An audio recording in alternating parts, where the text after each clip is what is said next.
can submit your questions, submit any comments that you want to make throughout today's webinar. We will find time to take your questions as we move throughout the presentation today.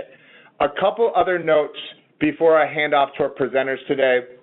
The slides were sent out about an hour ago from surveys@boardsource.org, so I want to call your attention to that. You can check in your inbox and follow along with the slides. I will also be recording the webinar. We'll send the slides out with the recording once again at the close of the webinar. Just a few minutes after we close, I'll be able to send those out. Other information that might be relevant for you is there's an evaluation at the end of the webinar. We absolutely appreciate your feedback. So we would love if you'd stick around for just 30 seconds and complete an evaluation. It will pop up automatically on your screen when we close today.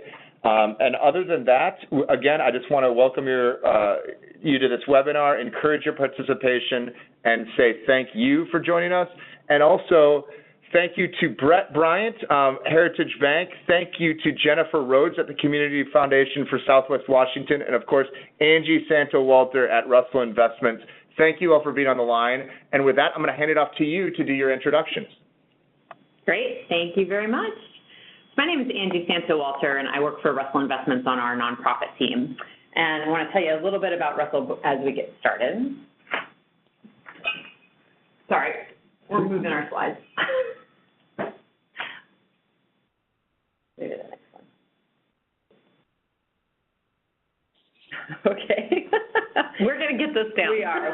We will be better, we promise. Okay, so Russell has been providing outsourced CIO solutions to nonprofit organizations, healthcare institutions, and retirement plans for over 35 years.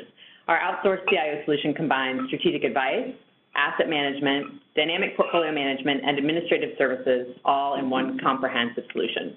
And I'm going to spend just a minute. Justin already kind of told you who is on the call. I'm going to give you a little bit of background on our presenters.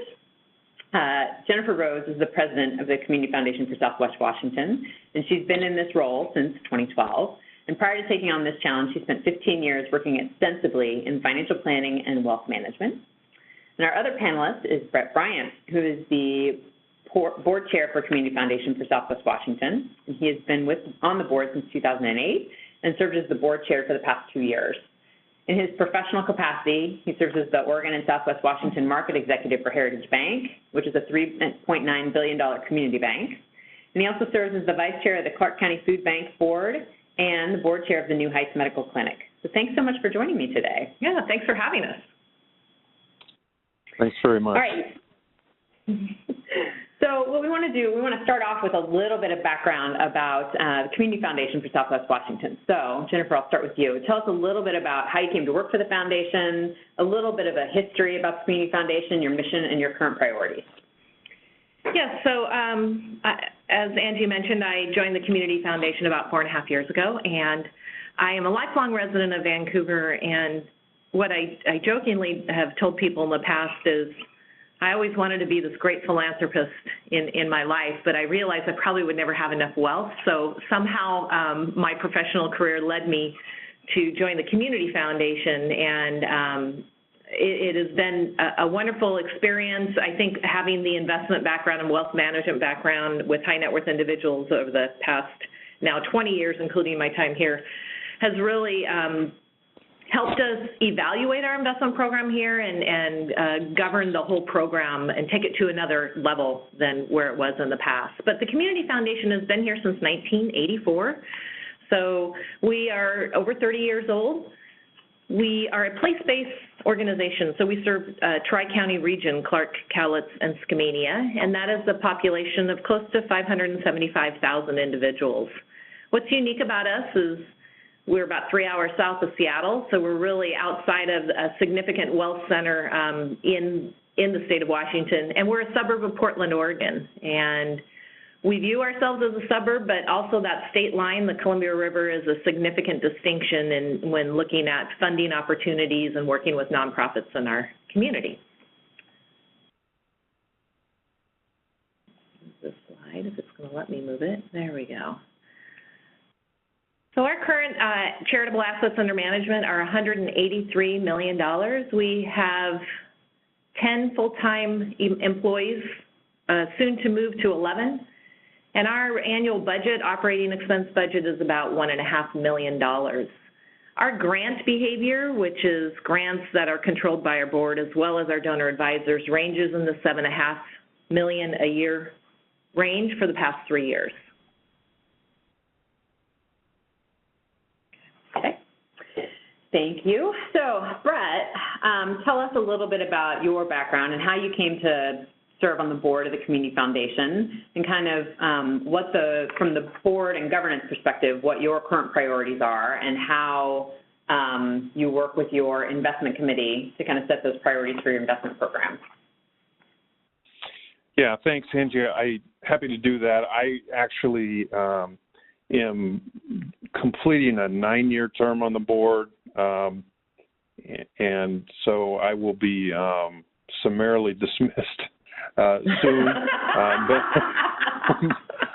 But I have just enjoyed my time there very much. I actually started with the Community Foundation many years ago in a committee role where I actually served a few terms as a part of the investment committee, but not a board member, and that's a common practice at the Community Foundation, as you'll hear more about in the future. I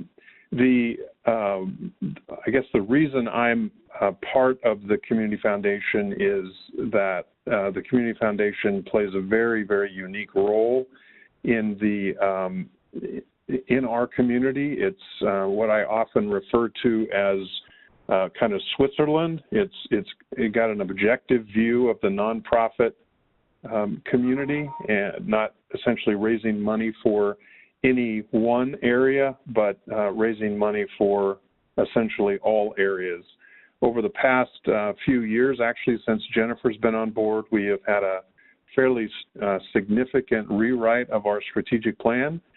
And in summary, I think what that would be is we were for many, many years more of a passive organization in terms of leading with donor-advised funds and really becoming a depository for philanthropists and distributing money where they ask us to.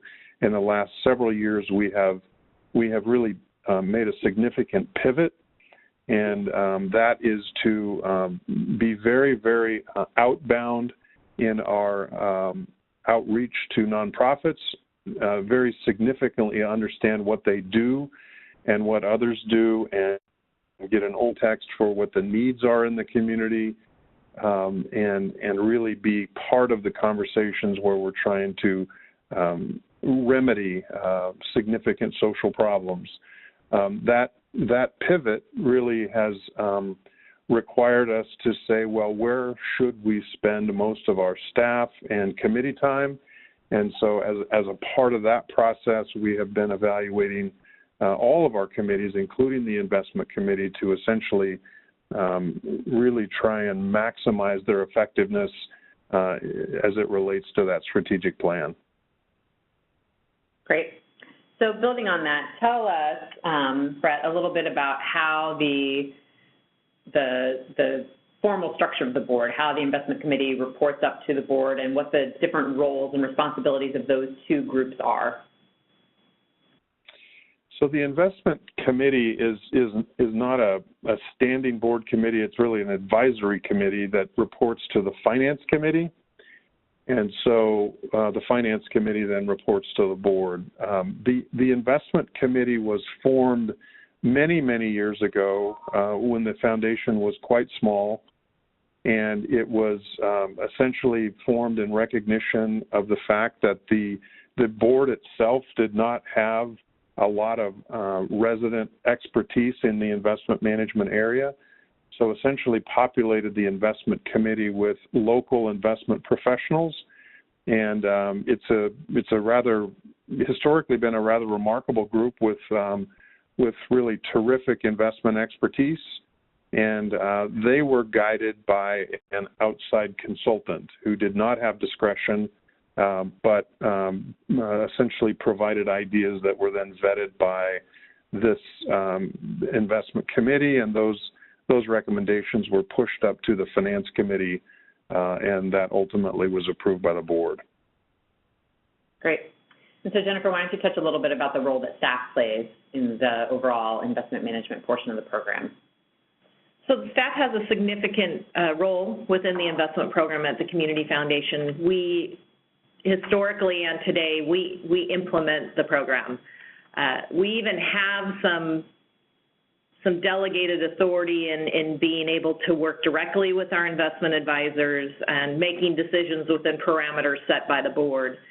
Prior to joining Russell, when we had an investment advisor, we actually would be even in charge of placing trades for our portfolio. We do everything from reconciling, monitoring and managing the performance reports, obviously getting that into our system. So really, the investment committee and the board have really stayed at a very high level, but the staff implements everything. And the staff has always had, I think since I've joined, the staff has had a pretty strong voice at the investment committee level, probably because of my background in the wealth management space and that I'm a certified financial planner. So the investment committee has felt comfortable delegating a lot of the tasks related to managing our portfolio to us internally. Great. So let's talk a little bit then about your investment program and where it sits today. You want to give kind of an overview of the pools and how you guys have managed, or the structure that you currently are managing? Yes, so we have two investment programs at the Community Foundation. The one we're really focused on discussing today is our pooled funds, and those pooled funds are managed by Russell Investments. We actually have three pools managed by Russell: money market / cash pool, what we call a balanced pool, and an endowed pool. And the endowed pool is $46 million. The endowed pool is truly our donor-restricted, permanently endowed assets. We keep those segregated from our donor-advised expendable funds, which are in the balanced pool. We need to have more liquidity for those donor-advised funds. We can't predict when they may want to send out a large grant, so we cannot have certain types of investments in that balanced pool, illiquid investments. So our more complex portfolio is our endowed pool at Russell. Great. So compare and contrast that to what you had prior to the pool structure that you had prior to this one. So prior to this, we had the same investment advisor, I think, for over 15 years. And it was an advisory relationship. So in simple terms, our investment committee retained all investment decisions.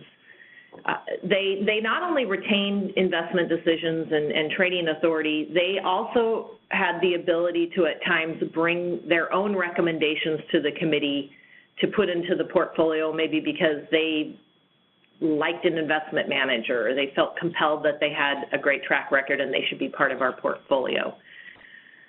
So the investment committee would meet quarterly, and what we found over time is, especially as our portfolio became more complex, as the investment world and investment selections became more complex, I think our committee started to recognize that they were not meeting as frequently enough and probably were not as disciplined enough in determining basic things like when do we rebalance and how quickly should we be placing trades and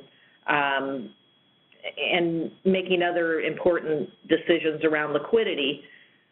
And so I think that played into the role of finally, after about those 15 years with the same advisor, and we had a very positive working relationship with that advisor. I think they recognized it was time to probably put this out for a proposal to see what else was out there. Mm-hmm. Great. So there are a couple questions that have come in. The first one, are all the members of the Finance Committee board members? How does that structure work? Brett, do you want to address that? Yeah, I think Finance Committee, correct me if I'm wrong, Jennifer, but I think the Finance Committee is comprised of all board members. It is. And we made that decision because they actually can act on behalf of the board. So we only allow board members on the Finance Committee. There is, just to continue on that, I think the investment committee, I think, has a requirement that there be at least one board member on there and one member of the finance committee. Correct. Great. Okay, so you talked a little bit about, ask this question to Brett. Jennifer talked a little bit about the restructuring and the roles and the priorities. And, you know, so talk us through at the board and governance level, what were the discussions that you guys had as fiduciaries in terms of when we're looking to reevaluate the structure of your investment program and the providers that you're working with? What were the conversations that you had around that, and what were the kind of priorities and goals and objectives that you set at the governance level? Yeah, so I'll go back to that previous statement that really the initial conversation was around aligning the work of the various committees with the new strategic plan. As Jennifer mentioned earlier, the previous structure required an enormous amount of staff time. Again, it was formed when the Community Foundation was quite small. There didn't used to be as much staff time committed to that, but when the foundation assets got larger and more complex, the amount of staff time that was devoted was, you know, really not consistent with where we wanted to spend staff energy. I would say number two, and again, this goes back to my service on the investment committee, there really was not a single point of accountability. If there was underperformance, you looked to your consultant and they said, you know, we don't have discretion, you guys do, so it's kind of your fault. And, you know, then you look around at, you know, 10 different investment committee people and they say, well, I'm only one voice. And so it was kind of an uncomfortable situation, honestly, for me on the investment committee. And then as board chair, it was quite comfortable not having a single point of accountability, you know, being crass, one throat to choke, as it were. When you're sitting on tens of millions of dollars, from a governance standpoint, it just became increasingly uncomfortable. Despite the remarkable level of talent we had on that committee, it really became an accountability governance process and oversight issue. Great.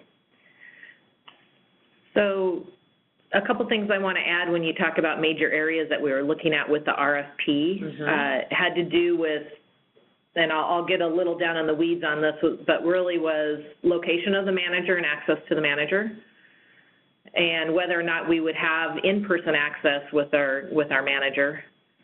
We looked at the type of relationship, so we had only worked with an advisor relationship in the past, and staff actually was the one that kind of pushed forward, well, should we consider a discretionary manager?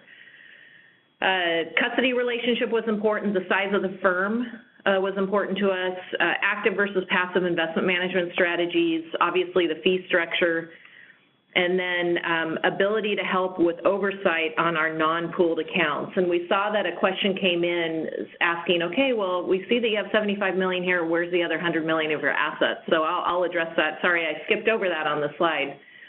We have a non-pooled investment program where we will work with external investment advisors if they are fee-based asset managers and licensed to have that type of practice, if a donor recommends that.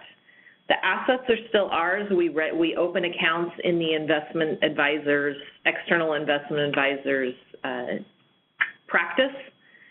And we work with right now about 12 different external advisors. I will say that of that $100 million, one relationship is over $70 million. And it came to us within the last 12 months, and it is a portion of some assets that came related to a private foundation. And so the private foundation had already established their own investment protocols, yet they wanted to, for charitable tax reasons, they wanted to open a donor-advised fund with us with some of their private assets that came through as a result of a sale of some assets to protect some wealth. And so they have kept their investment program, and we work with them on that. So the remaining balance of about $29-30 million is spread out between 12 different advisors here in our local market. Great. So you talked a little bit about the priorities that you set in terms of the provider selection. So as you were going through that selection process, talk to us a little bit about the types of models that you saw in the market and what you, and from your side, what you saw as the pros and cons of each. So when we sent the request for a proposal out, and we received 12 back. What was interesting is actually how we decided who to send it to. Mm-hmm. And that was a little squishy, I'll be honest. We really actually took a look at recommendations from our investment committee. Mm-hmm. A lot of them had experience with other nonprofits or colleges where they served on their investment committees, and they knew one thing that came through is they really felt like the size of the firm was important for two reasons. They didn't want us to maybe go with a firm that was too small based upon our pool, or maybe one that was too big and not in our market with local access. So all of the people on the committee gave recommendations. We submitted it, we sent it out, and we got back 12 completed proposals. A majority of those proposals we received back were advisory related. Mm-hmm. They were not OCIO models. And we did not actually specify which way. We didn't ask them. Yep. I think we only received 3 back that were the OCIO model. And so I think that shows a reflection of the market of still, I think, this evolution of the OCIO model. Mm-hmm. And how it used to be very traditionally all advisory.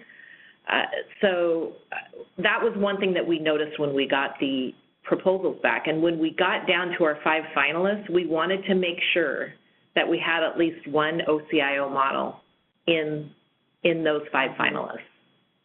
And actually that one model was Russell. Our prior advisor did kind of say that they could do that, but it's not their normal business practice. Great. So for both of you, because you represent 2 different sides of the organization, right, talk to us a little bit about, once you got the proposals back, you met with the prospective providers, talk to us a little bit about the process that went into making that final decision. Like, what were the things that kind of pushed you in one direction or the other? Brett, do you want to start? Happy to, yeah. I already mentioned kind of the earlier accountability issues. The board very much wanted to hear from the staff about their views about what this would actually look like from a day-to-day execution standpoint. And, again, we wanted to free up some of their time, a lot of their time, and unburden them with a lot of the things that they'd been doing before. So we really started this by asking the staff to do an initial vetting, and gave that a large swath, and put a lot of credence to what they said in terms of reducing the mix from, say, 12 to 5 or 6. Great.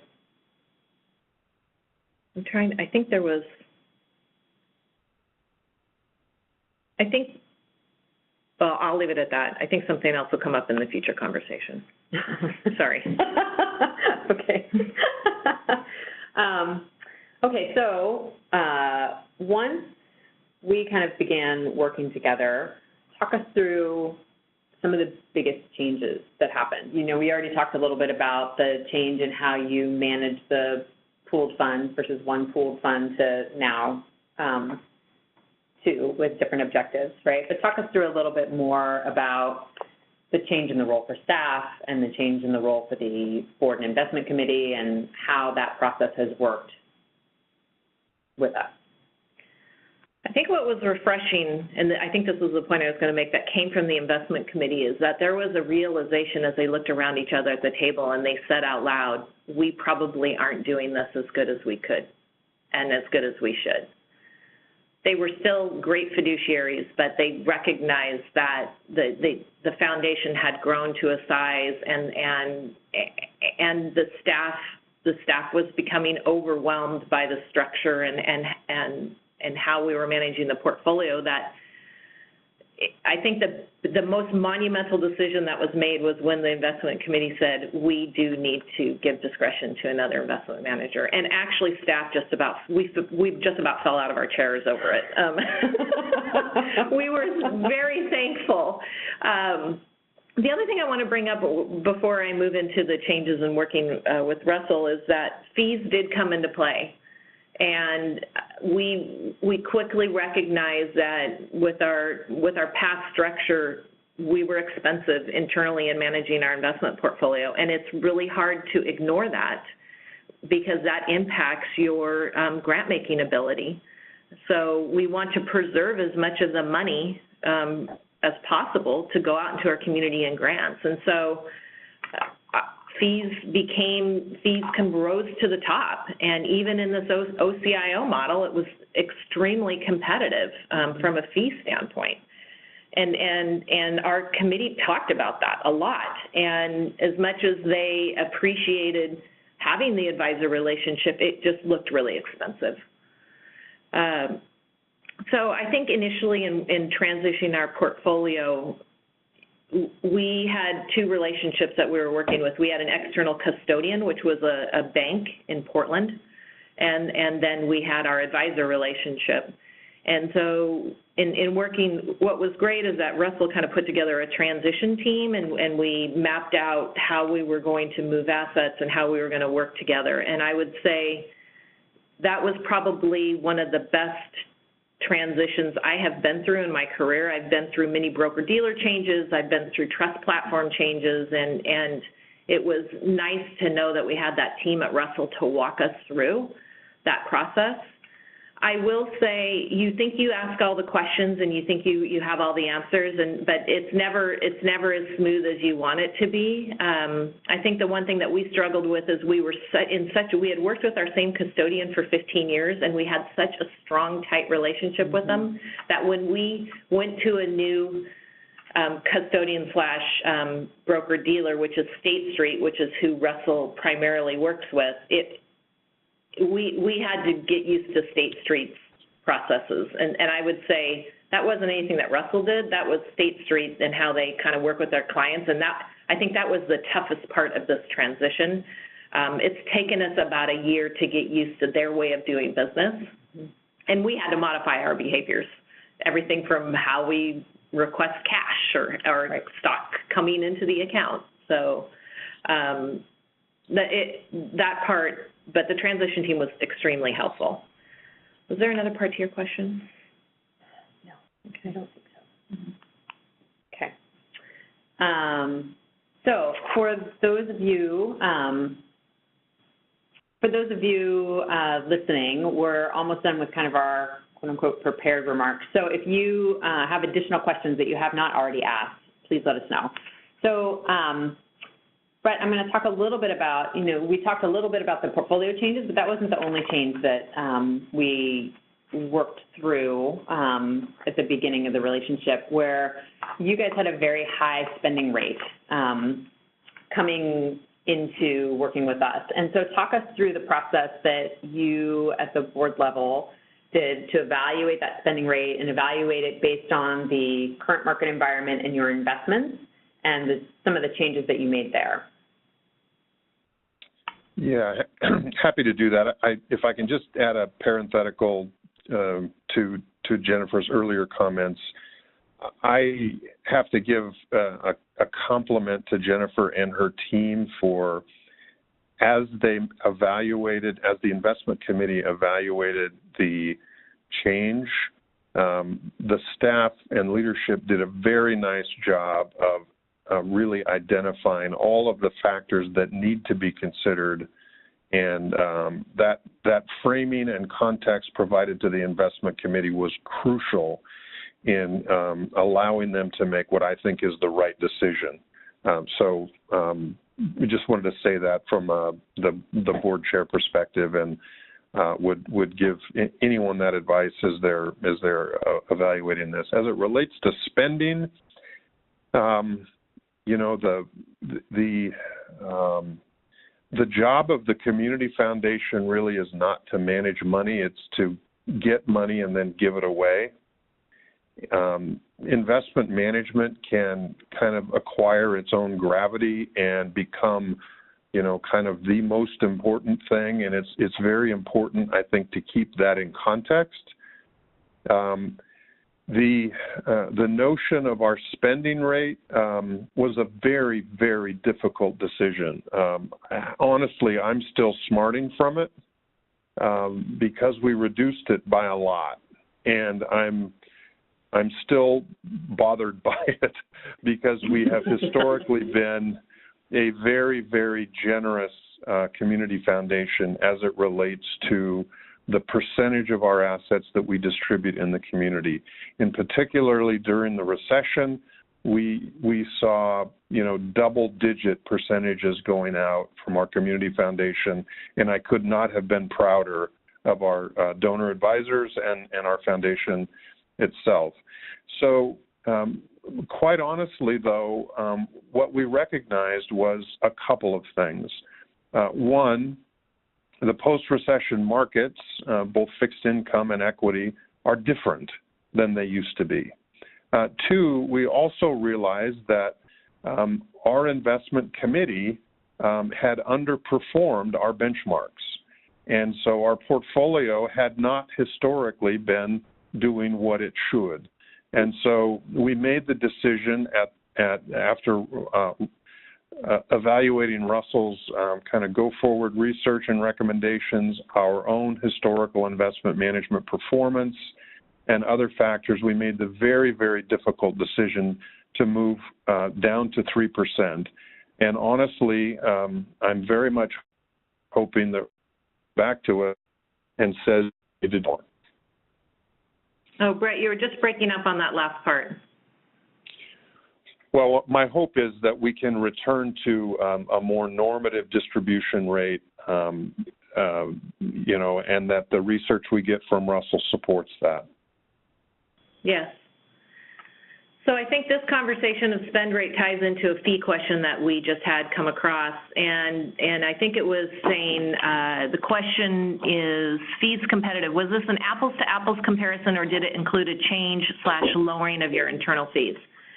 So we have been looking at fees across the board. So in relation to the RFP process with the investment fees, we were looking at purely what fees were, so first we looked at what fees were we currently paying. We were paying a custodial fee, we were paying a fee to our advisor, and then we had the internal fees of the investments themselves, which included a significant exposure to alternative investments as high as 35%. So for those of you in the business, if you add all those up, we were extremely expensive from a fee structure basis. So what we did in looking at the request for the proposals that we received is we unpacked those fees. We all know in the investment business, fees can be very transparent or they cannot. You could have the internal expenses of funds, and then you can have an additional advisory fee on top of that. So when we evaluated these proposals, we undid everything from anything related to the investment program. We looked, and in the end, Russell was actually the most competitive from a fee standpoint for us, and we were surprised to see that actually. So along that same line, we then started having conversations about our service fees that we charge our funds, and our service fees are high. Our service fees are high for the size of foundation that we are, and so that is something, this year is the first year we have actually reduced our fees to our donor advisors starting in January this year, And we hope to continue to do that over the next couple of years. As we continue to bring on more assets and bring in new fee revenue, we are going to reduce that. So when we talk about our spend rate, the 3% that Brett was talking about is what is going out in grants. But then we have to add in the other fees that are impacting that. And right now, those service fees for us average about 1.5%. So we're high. So really, technically, that's 4.5% that we are taking from these endowed funds in total. So if we can reduce our fees, and when Russell has some amazing investment performance numbers for us, no pressure. No pressure. We really hope, we would like to get our grant spend rate up to a minimum of 4% kind of on a go-forward basis. I think if you look around the country, community foundations are ranging in the 4 to 5% range. I haven't really seen anyone above 5%. I haven't seen too many below 4% like us. So we're in an anomaly right now. So speaking of spend, one of the questions that came in was, what was the previous spend rate prior to? Previous spend rate prior to us, we actually went for 1 year down to 4.5%. Then we have spent now 2 years at 3%. Prior to that, it was at 5%, and we had never changed it. And actually, I think for years, I don't even think it was a conversation at the Community Foundation. When UP-MIFA came about, and actually, let's be honest, when 2008 came about, and then UP-MIFA came about, that's when we started having these conversations of, okay, each year we really need to have a conversation about our spend. We really need to be taking a look at what our portfolios are doing, and our policy, and UP-MIFA recommends you need to keep your spend rate between 3 and 7% now. So we are very mindful about that. We dedicate time annually to this at our investment finance and board levels. And we have spent hours talking about this with our board members because we are a grant maker at heart. We're not an investment manager. We're a grant maker. But we also have a fiduciary requirement to make sure that our endowments are preserving themselves and growing to keep up with inflation. So that's why we made the dramatic drops the last couple of years, but we feel we're in a really good spot going forward. Great. So one of the other questions that came in is elaborating a little bit more on the OCIO model. So I can tell you from Russell's perspective how we structure our OCIO, and then maybe Jennifer, you can add to that. So when we look at the components that we offer to our clients, we offer strategic advice. So that includes things like capital markets research, information about your strategic asset allocation. We'll help with governance structure, investment policy statement review. We'll do spending policy reviews, all of those higher level fiduciary kinds of decisions. We will provide strategic advice on those. The Community Foundation retains decision-making authority over all of those kinds of things. And then what we do from there is we take the strategic priorities that we've set jointly with the foundation, and we then implement them. So we do manager research. We will find the right managers to put into the funds that the Community Foundation is invested in, and then we provide daily portfolio management over those managers and funds. We provide reporting. We work with the custodian, as Jennifer said, and then we have additional administrative services such as reporting. There's an online client portal, and there are other additional services that we can do on an ad hoc basis based on the need of the foundation. So anything you want to add to that? No, I think that sums it up. Okay. Okay. So this question is for both of you, and this is kind of the last thing I think we're going to cover today. So tell us a little bit about if you were to step back, hindsight's always 20/20. If you were to step back and do this again, right, what advice would you have for somebody who's about to embark on this process of reevaluating what your governance model looks like and what your investment program structure looks like? Do you want to start, Brett? Yeah, I would underline that preparing the staff and committee structure or governance structure for the conversation is paramount. Understanding the history of the organization and how it is operated is crucial. really clearly communicating that, this is your primary responsibility, and what those are, and then really allowing enough time for the process to, to take as much time as it needs to take is important. I think it's sometimes, important to, at least it seems important to get to a decision via kind of a forced march. And I guess what I saw is a lot of very intelligent people involved in a very, very difficult decision, given the proper framework and the proper amount of time to get to the end zone. And I just can't think of anything more important than those few items. Yeah, and in terms of the time frame, we started creating the RFP in January of 2015. We sent it out to the market in March of 2015. We gave organizations a month to get them back to us, and I think we had, I'm looking at a timeline, and I know we pushed this back, I think by September. So from when the staff started working on the actual what we wanted to see in the proposals until when we chose a new investment manager, it was 9 months.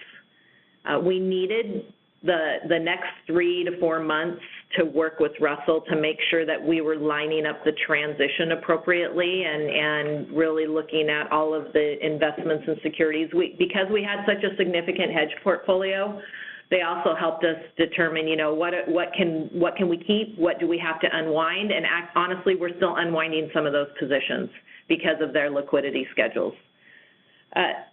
What I appreciated, and Brett touched on this, I so appreciated our investment committee setting their, and I'm not saying egos in a bad sense, but really setting aside any type of personal conflict or any type of, they were willing to acknowledge that we could be doing things better, and that is a very difficult thing for a committee to do holistically, and our committee was able to do that. And I think it was because some of our committee members have been on that committee for 15 years. We didn't have term limits on that committee, so they have lived through a lot of the evolution of the foundation, and they just got to the point where they knew that they could be doing this better. And I don't know if I've ever actually seen a committee be so transparent and honest about their contributions and to be able to set those aside and say, let's figure out our best solution going forward. It was refreshing and remarkable. And rare. Well, thank you. Thank you, Jennifer, and thank you, Brett. Thank you so very much. And thank you to the audience for sticking with us through this whole time. And thank you to BoardSource for hosting. And Justin, we'll turn it back over to you for any last-minute announcements.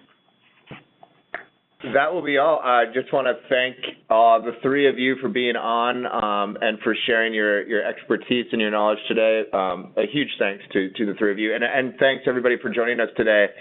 If you have additional questions, you can send those to webinarquestions@boardsource.org. I also want to, again, let everybody know that I'll be sending the slides and the recording out immediately following the webinar today, so just give me about 15 minutes and that will go out. You should look for an email from surveys@boardsource.org. And I just ask that you stay on the line, or not on the line, stay on really briefly to complete an evaluation of the webinar today. We would love your feedback. But that's it. Thank you, everybody. Have a great rest of your week. Take care.